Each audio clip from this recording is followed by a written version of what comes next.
الحمد لله وكفى وسلام على عباده الذين اصطفى أما بعد أعوذ بالله من الشيطان الرجيم بسم الله الرحمن الرحيم قد أفلح المؤمنون الذين هم في صلاتهم خاشعون صدق الله العظيم وقال النبي صلى الله تعالى عليه وآله وسلم خيركم لأهله أو كما قال عليه الصلاة والسلام۔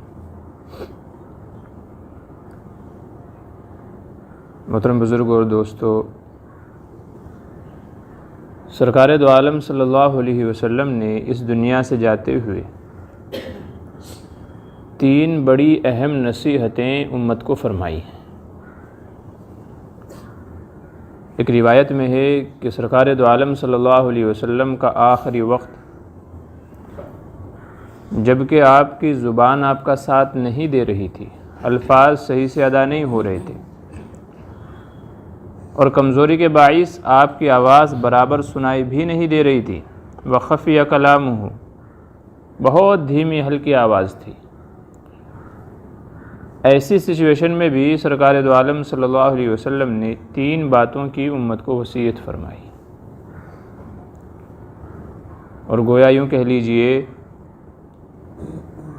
دین و شریعت اور معاشرے کے لیے یہ تینوں باتیں بڑی اہم ہیں۔ میں انشاءاللہ تفصیل سے عرض کروں گا کہ کیسے۔ تو دنیا سے جاتے ہوئے ہمارے ادھر ایک کہاوت ہے کہ مرتا ہوا آدمی جھوٹ نہیں بولتا۔ مطلب یہ ہے کہ اگر مرنے سے پہلے کوئی بندہ کوئی بات کہتا ہے تو وہ سچ ہی ہے، کیونکہ آخری وقت ایسا ہوتا ہے کہ اس میں جھوٹے سے جھوٹا انسان، گنہگار سے گنہگار انسان بھی آخری لفظ جو بولے گا، آخری بات جو بولے گا، وہ حق اور سچ ہی بولے گا۔ یہ کہاوت ہے ہمارے ادھر۔ سرکار دو عالم صلی اللہ علیہ وسلم تو سچوں کے سچے ہیں۔ صادق اور الامین آپ کا لقب اس وقت سے ہے جب آپ کو نبوت بھی دنیاوی اعتبار سے نہیں دی گئی تھی۔ آپ کا ہر حرف سچا ہے، سورج کی طرح۔ آخری وقت میں دنیا سے جاتے ہوئے یہ تین اہم وصیتیں اور نصیحتیں آپ نے اپنی امت کو فرمائی، اس لیے تاکہ زندگی بھر میری امت ان تین باتوں کا خیال رکھے۔ نمبر ایک نصیحت فرمائی، الصلاۃ، نماز قائم کرو،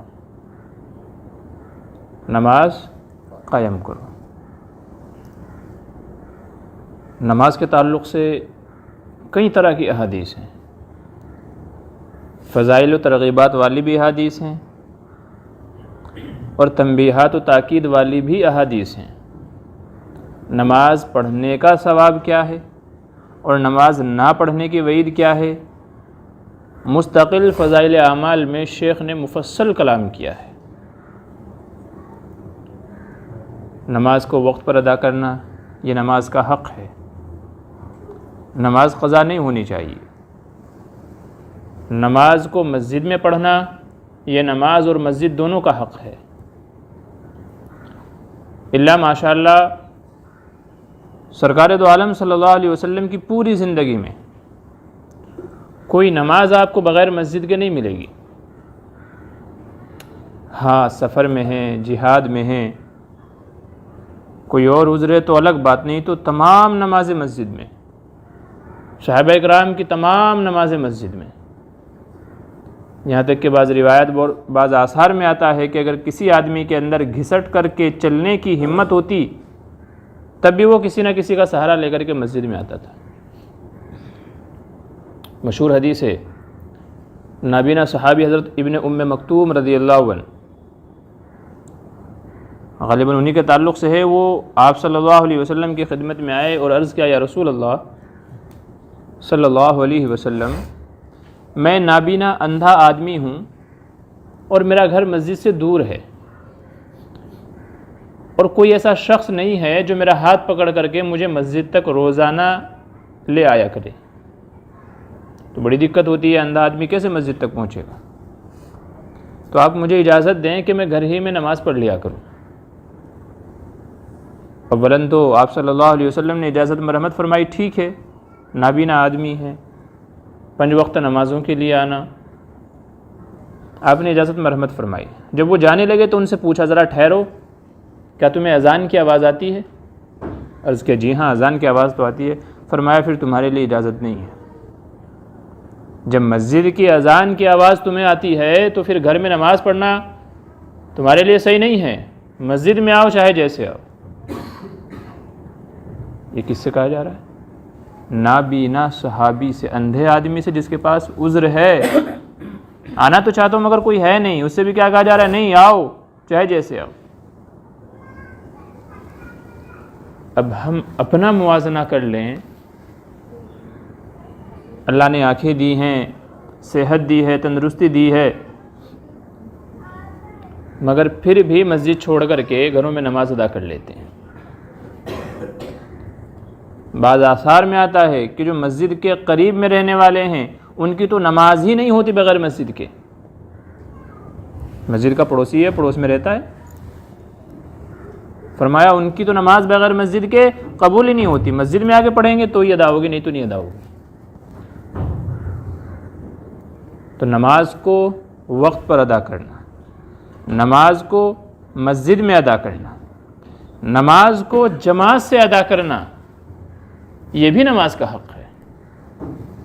یہ نہیں کہ جب آ رہے ہیں جب رکعتیں چھوٹ گئی ہیں بعد میں نماز آگے پڑھ رہے ہیں اکیلے انفرادی، نہیں، جماعت کا حکم واجب کا حکم ہے۔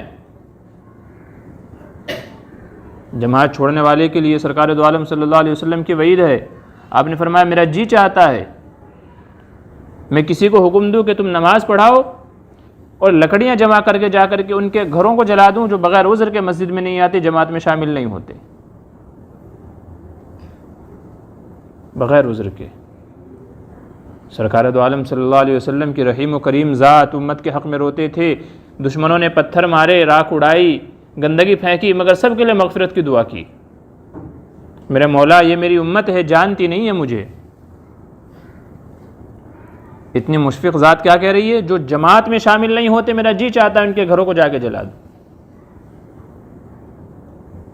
جماعت سے نماز پڑھنا واجب ہے، یہ نماز کا حق ہے، اگر ہم نہیں کرتے ہیں تو نماز کا حق مارتے ہیں۔ وقت پر نماز پڑھی، مسجد میں نماز پڑھی، جماعت سے نماز پڑھی۔ ایک اور حق ہے، خشوع خضوع کے ساتھ نماز پڑھیں۔ یہ نہیں کہ کھڑے تو نماز میں ہیں مگر ذہن اپنے کاروبار میں، دھندوں میں اور دوسری پلاننگ میں الجھا ہوا ہے۔ اللہ کے دربار میں آئے ہیں تو پھر اللہ کا تصور ذہن میں ہونا چاہیے۔ بعض علماء حکمت فرماتے ہیں بیان کہ جب بندہ کہتا ہے نا اللہ اکبر تکبیر تحریمہ، ہاتھ اٹھاتا ہے، کیوں ہاتھ اٹھانے کا حکم کیوں دیا گیا ہے؟ تکبیر تحریمہ میں ہاتھوں کو کانوں تک اٹھانے کا حکم کیوں دیا گیا ہے؟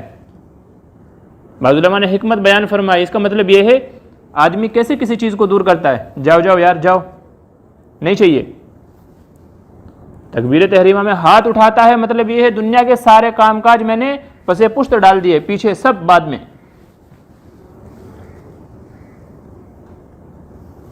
اب اللہ کے دربار میں آ گیا ہوں، اب صرف خالق و مخلوق کی بات ہوگی، باقی سارے کام پیٹھ پیچھے ہیں بعد میں۔ ہم ہاتھوں سے اشارہ کر کے کہہ رہے ہیں کہ جی دنیا کو بعد میں دیکھیں گے، اور نیت باندھنے کے بعد پھر وہی دنیاوی خیالات ذہن میں ہیں، تو منافقت ہوئی نا۔ زبان سے کچھ اور ہے، دل سے کچھ اور ہے۔ تو نماز کو خشوع خضوع سے ادا کرنا یہ بھی نماز کا حق ہے، اور انہی لوگوں کے لیے اللہ تبارک و تعالیٰ نے قرآن کریم میں کامیابی کا وعدہ فرمایا، قد افلح المؤمنون الذین هم فی صلاتہم خاشعون، جو نمازوں کو خشوع خضوع سے ادا کرتے ہیں۔ خشوع خضوع دو لفظ ہیں، ایک کا تعلق آدمی کے جسم سے ہے، ایک کا تعلق آدمی کے دل سے ہے۔ خشوع کا مطلب یہ ہے آدمی کا ظاہر بدن سنت کے مطابق ہو، مسجد میں جو لباس پہن کر کے آئے وہ شرافت والا لباس ہو، پورے بدن کو چھپانے والا لباس ہو، یعنی ہاف آستین میں آ گئے، مکروہ کہا ہے علماء نے، مسجد میں آئے ہیں وقت فارغ کر کے مگر ہاف آستین پہنی ہوئی ہے، نماز کا ثواب آدھا ہو جاتا ہے، اتنی قربانی دے رہے ہو پھر بھی مکمل نماز کا ثواب نہیں مل رہا ہے۔ اللہ کتنا وقت لگے گا؟ ہر ایک کے گھر میں ایسی ٹی شرٹ بھی ہوتی ہے اور کرتے پائجامے بھی ہوتے ہیں جو فل آستین کے ہوتے ہیں، اگر 2 منٹ میں چینج کر کے پڑھ لے تو مکمل لباس ہونا چاہیے، پورے بدن کو چھپانے والا لباس ہونا چاہیے، معزز لباس ہونا چاہیے جس کو پہن کر کے ہم پارٹیوں میں اور شادیوں میں جاتے ہیں۔ کتنے لوگوں کو دیکھتے ہیں فجر میں وہی رات کا نائٹ ٹریک پہن کے آ جاتے ہیں، لنگی پہن کے آ جاتے ہیں، جو لنگی پہن کے سوئے تھے۔ کہاں جا رہے ہو؟ اللہ کے دربار میں جا رہے ہو۔ اگر بادشاہ کی طرف سے بلاوا آ جاوے، پردھان منتری سے ملنے جانا ہے، تو کیا کرے گا آدمی؟ جو سب سے مہنگا سوٹ ہوگا، سب سے مہنگا پرفیوم ہوگا، وہ لگا کر کے جائے گا۔ تو آپ کے نزدیک اللہ کی اتنی بھی ویلیو نہیں ہے کہ جب مسجد میں آ رہے ہیں تو بہترین عمدہ لباس پہن کر کے آئیں۔ بعض بزرگوں سے منقول ہے ایک لباس گھر میں اسپیشل اس لیے رکھتے تھے کہ مسجد میں جائیں گے تو یہ لباس چینج کر کے جائیں گے۔ کون بلا رہا ہے؟ کس کے دربار میں بلاوا ہے؟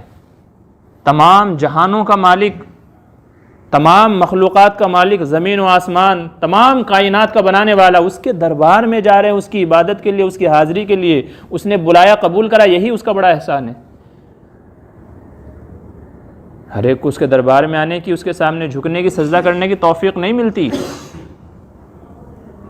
اللہ جس کو رحمت کی نظر سے دیکھتا ہے اس کو اپنے گھر بلاتا ہے۔ اللہ نے بلایا اور ہم بس ایسے ہی لباس پہن کے چلے آئے۔ ہمارے ہاں مزاج یہ ہے کہ اگر کسی سے کہہ دیا جائے چلو بھائی نماز کے لیے، تو کہتا ہے کہ کپڑے تھوڑا خراب ہیں، صحیح نہیں ہیں، اور اگر اسی کو کہہ دیا جائے چل بھائی شادی میں جانا ہے، بولتا ہے 2 منٹ رک، بس چینج کر کے آیا۔ یہ ہمارے یہاں کا مزاج ہے۔ تو خشوع خضوع کے ساتھ میں ظاہری جسم ہمارا جب ہم مسجد میں آئیں تو بہترین صاف ستھرا لباس ہونا چاہیے۔ قرآن کریم کہتا ہے جب نماز کے لیے آؤ تو زیب و زینت اختیار کرو،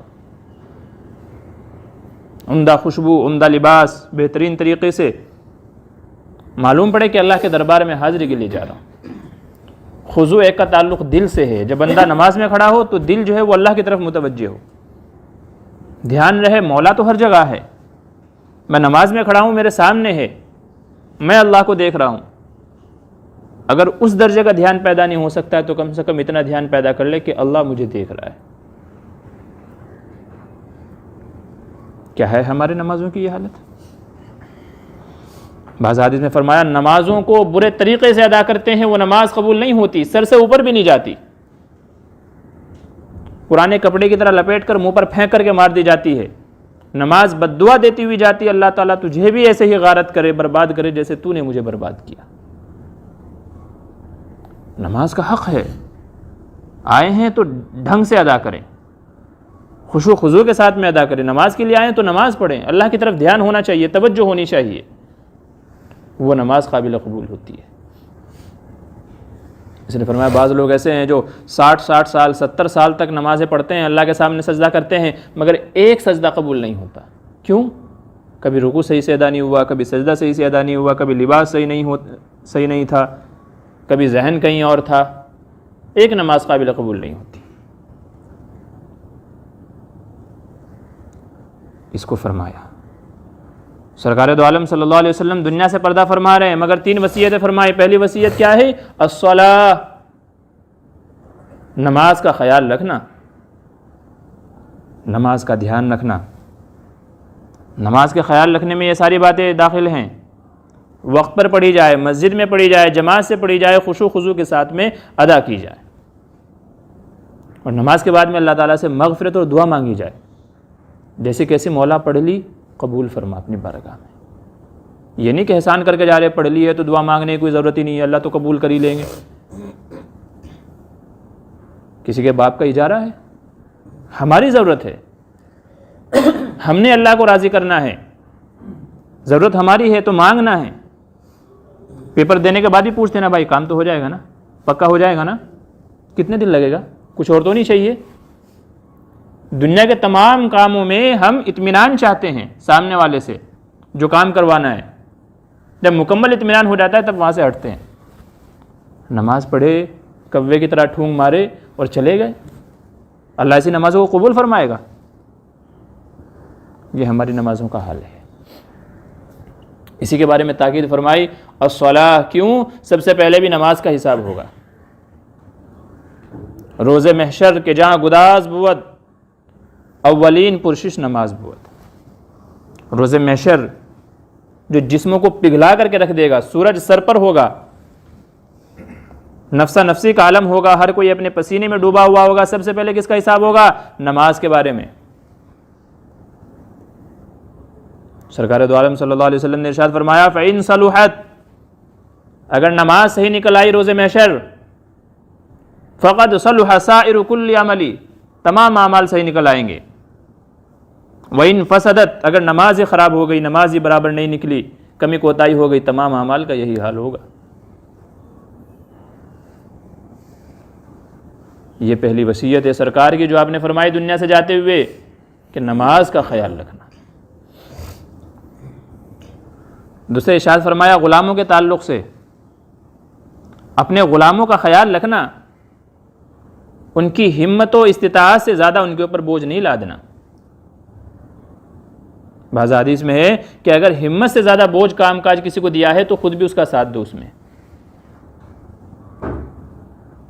آج ہمارے یہاں یہ ہے کہ تنخواہ سیلری اتنی نہیں دیتے جتنا اس کو گھس دیتے ہیں، کام کاج لیں گے بے تحاشا، سیلری وقت پر نہیں دیتے، پوری نہیں دیتے۔ ابھی کل یہ نیوز میں پڑھ رہا تھا، کسی بڑے اچھے عہدے پہ تھا، تقریباً 4 مہینہ تنخواہ نہ ملنے کی وجہ سے اس نے استعفیٰ دے دیا۔ بولے 4 مہینے سے تنخواہ ہی نہیں ملی ہے۔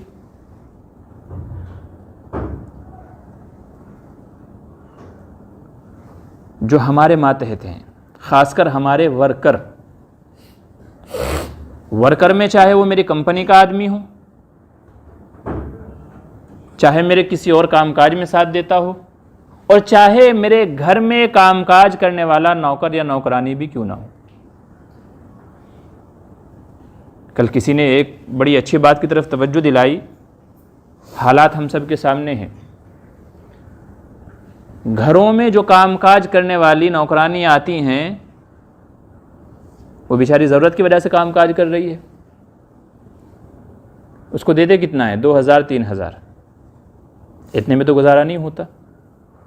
وہ غریب کیا کرتی ہے؟ 4 گھروں میں جا کے کام کرتی ہے، پھر ایک گھر والے اس کے اوپر اتنا بوجھ لاد دیتے ہیں جو اس کی ہمت سے باہر ہو جاتا ہے۔ اگر 3 ٹائم خود کر کے دیکھیں نا تو کمر ایسی دکھ جاوے کہ رات میں مالش کرنی پڑے ہوئے، اور وہ 3 گھروں میں کام کرتی ہے، برتن دھوتی ہے، کپڑے دھوتی ہے، جھاڑو پوچھا لگواتی ہے۔ اور صرف یہی نہیں، بعض گھروں کے تعلق سے سننے میں آیا کہ جی پہلے گیلا پوچھا لگائے گی، پھر اس کے بعد سوکھا پوچھا لگائے گی اس کے اوپر سے۔ وہ بھی تو انسان ہے کہ وہ انسان نہیں ہے؟ اللہ نے کسی کو غریب بنایا، کسی کو امیر بنایا، بس یہ دنیا کا نظام چلانا ہے، چل رہا ہے۔ اس کے بھی تو بال بچے ہیں، اگر اس کو کچھ ہو گیا تو اس کی ہمت سے زیادہ۔ یہ مطلب نہیں ہے کہ یار پیسے دے رہے ہیں تو خوب دبا کے کام لو۔ انسانیت بھی تو کوئی چیز ہے، وہ ہمارا کام کر رہی ہے، ہمیں اس کی بھی تو دیکھ بھال کرنی ہے۔ ابھی حالات کیسے ہیں، طبیعتیں خراب ہونے کے بہانے بن رہے ہیں،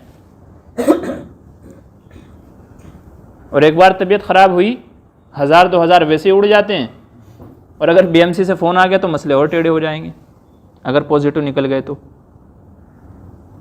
اب وہ 4 گھروں میں جا کر کے سینکڑوں کی تعداد میں برتن دھوئے گی، 800 اسکوائر فٹ کے ایریے میں جھاڑو پوچھا کرے گی، 4 جوڑے کپڑے دھوئے گی، تو اس کا کیا عالم ہوگا؟ کیا کبھی آپ نے سوچا رات میں جا کے وہ کیسے کراہتی ہوگی؟ کیا عالم ہوگا اس کا رات میں؟ یہ گھروں کے معاملے ہیں ہمارے، تو اللہ کے واسطے وہ بھی انسان ہیں، تھوڑا خیال رکھیں۔ اس چیز کا خیال رکھیں اس کو یہاں سے کہیں اور بھی جانا ہے، کیا کرے گی؟ پاپی پیٹ کا سوال ہے نا. اگر زیادہ ہے تو گھر میں 3 عورتیں ہیں، 4 عورتیں ہیں، اور نہیں کم سے کم اگر ایک عورت بھی ہے تو کسی نہ کسی کام میں تو ساتھ دے سکتی ہے نا. چل تو نے یہ کر لیا، تھوڑا سا میں یہ کر لوں. لیکن نہیں، ہمارے یہاں یہ ہے کہ سٹھانی کی طرح بیٹھیں گے آرام سے، اور وہ بیچاری کر رہی ہے. کراؤ یار، کون منع کر رہا ہے؟ وہ آ رہی ہے، پیسہ دے رہے ہیں، کراؤ، لیکن اتنا زیادہ نہیں کہ وہ اس کے اوپر ظلم شمار ہونے لگے.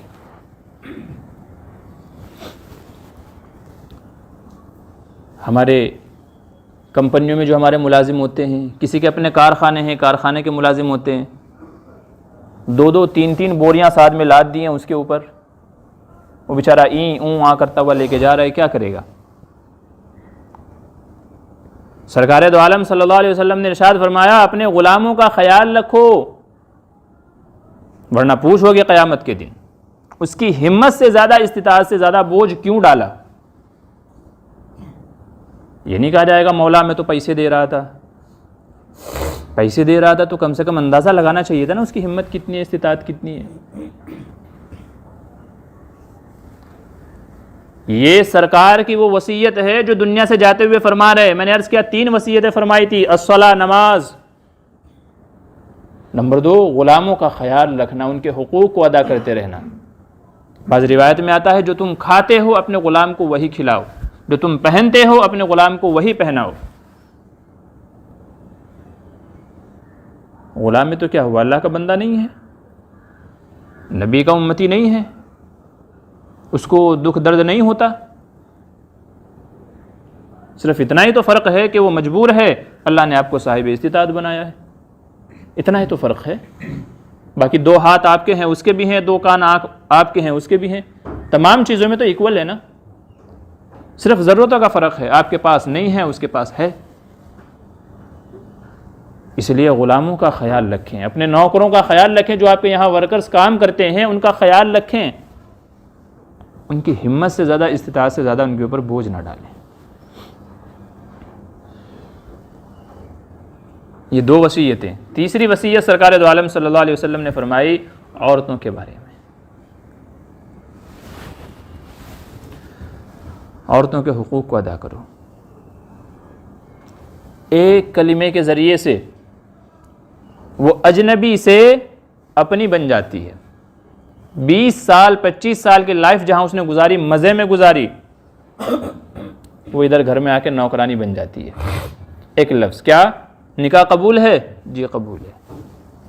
تمام محبتوں کو چھوڑ کر کے پرائے گھر میں آتی ہے اور پوری زندگی وہیں گزار دیتی ہے. سرکار نے فرمایا اللہ اللہ فی النساء، عورتوں کے بارے میں ڈرتے رہو اللہ سے. فإنہن عوان فی ایدیکم، ایک امانت ہے تمہارے ہاتھوں میں، کل قیامت کے دن پوچھ ہوگی اگر صحیح سے ان کا حق ادا نہیں کیا. سرکار نے فرمایا خیرکم، تم میں سب سے بہتر. یہ نہیں فرمایا نماز پڑھنے والا ہے، زکوٰۃ دینے والا ہے، 10 حج کرنے والا ہے، لاکھوں روپیہ خرچ کرنے والا ہے. یہ نہیں فرمایا سب سے بہتر. کیا فرمایا؟ خیرکم خیرکم مع اہلہ، سب سے بہتر وہ ہے جو گھر والوں کے ساتھ، بیوی کے ساتھ اچھا ہے. وَأَنَا خَيْرُكُمْ لِأَهْلِي، اور فرمایا میں سب سے زیادہ بہتر معاملہ کرنے والا ہوں اپنی بیویوں کے ساتھ میں. بیویوں کے حقوق ہیں. جی یہ تو کہا جاتا ہے جی مرد کا اتنا بڑا ہے، اتنا بڑا درجہ ہے کہ جی سجدہ کرنے کا اگر حکم ہوتا تو شوہر کو ہوتا. الرجال قوامون علی النساء، نہیں، مرد نگہبان ہے، اس کی بات مانو. مردوں کے حقوق تو بیان کیے جاتے ہیں، عورتوں کا کیا؟ ان کے حقوق نہیں ہیں. وہ کہتے ہیں کہ بیوی نے شوہر کو ایسے بلایا انگلی سے، تو آیا ہاں جی کیا بات ہے؟ بولے کچھ نہیں، بس انگلی کی پاور چیک کر رہی تھی کتنی پاور ہے. تو ان کے بھی حقوق ہیں، اور ان کے حقوق پہ جتنی سخت پکڑ ہے شاید کسی اور پہ اتنی سخت پکڑ نہیں ہے. اس لیے عورتوں کا خیال رکھو. بعض گھروں کے تعلق سے سننے میں آیا ہے یار 10 سال ہو گئے کہیں باہر جانے کو نہیں ملا. اپنے آپ گھوم رہے پھر رہے مزے سے سارے کہیں جا رہے ہیں، اور گھر کی عورتیں 10 سال سے کہیں باہر نہیں گئے، باہر کا کھانا نہیں کھایا کہیں کا، گھر میں ہی ہے بس. یہ کیا ہے؟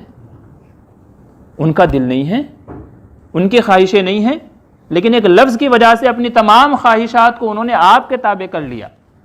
آپ کے بچے پیدا کرتے ہیں، ان کی پرورش کرتی ہے، تربیت کرتی ہے، آپ کے ماں باپ کی دیکھ ریکھ کرتی ہے، خیال رکھتی ہے، گھر کا ماحول سازگار بنا کے رکھتی ہے، آپ کے آنے سے پہلے کھانا آپ کے لیے تیار ہو جاتا ہے، کپڑے آپ کو دھلے ہوئے ملتے ہیں، استری کیے ہوئے ملتے ہیں، تمام ضرورتیں آپ کے گھر میں آنے سے پہلے پوری ہو جاتی ہیں، اور آپ کا یہ معاملہ ہے ان کے ساتھ میں. میں یہ کہتا ہوں اللہ معاف کرے کہ اس کا الٹا ہونا چاہیے تھا کہ اگر سجدہ کرنے کا حکم ہوتا تو بیوی کو ہوتا، جو اتنی ہمارے خیال رکھتی ہے اور ہماری خبر گیری کرتی ہے. اور ہمارا معاملہ دیکھ لو کیا ہے. یہی سرکار نے فرمایا دنیا سے جاتے ہوئے اللہ اللہ فی النساء، عورتوں کے بارے میں ڈرتے رہنا. یہ نہیں کہ نکاح کر کے گھر لے کر کے آ گئے تو اب جو چاہے ان کے ساتھ میں کرو.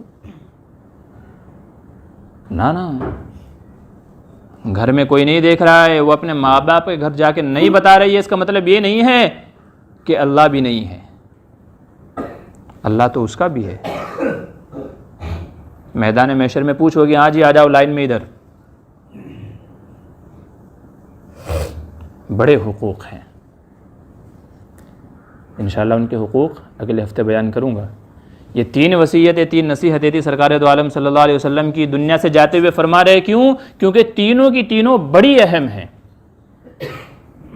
نماز ادا نہیں ہوگی، اللہ کی فرما برداری میں کمی ہے. غلاموں کا خیال نہیں ہوگا، بیویوں کا خیال نہیں ہوگا، معاشرہ اچھے سے نہیں چلے گا.